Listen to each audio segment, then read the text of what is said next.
I was talking to a good friend of mine at a coffee shop the other day, and I had told him about an experience I had going to Skid Row one time. And he asked me, he says, as a photographer, have you thought of doing a photo shoot of the homeless? And I said, what? I have, but I had a recent experience that's kind of changed my perspective on this. A couple of weeks ago, I was putting some mulch in my front yard. It was about midnight because it's super hot here in the desert in the daytime. So some homeless guys walked by, and one guy looks at me and he says, "You don't have to do that alone. I'll work for you. I'll do it."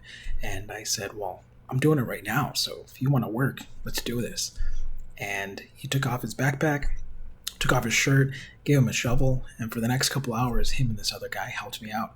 And at the end of it, I thanked them. I gave him some cash, and I said, "Hey, I'd love to take a photo of you guys." And so he stood with his friend in front of me, and I said, "No, I'd like to take a photo with you."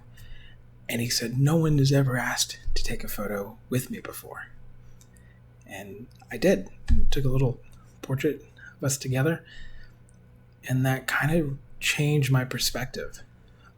Years ago, I'd once walked down Mill Avenue, and I was getting into photography. I was brand new.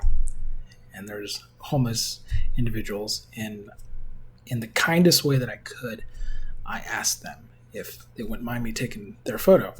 Every one of them said yeah, and I think at the end of it, I met one person in particular, and his story was very interesting to me, and I asked if I could buy him lunch, and I did that and listened to his story.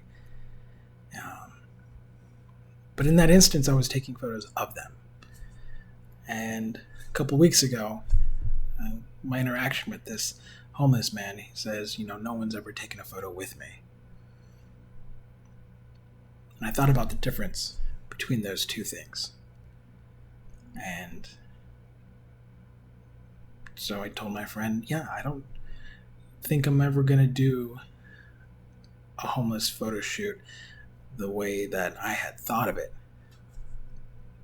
before." It's I've got a new way of thinking about the person in front of the camera after that experience. So I don't know if I'll ever do another photo shoot of the homeless again, but maybe an opportunity to do something with them.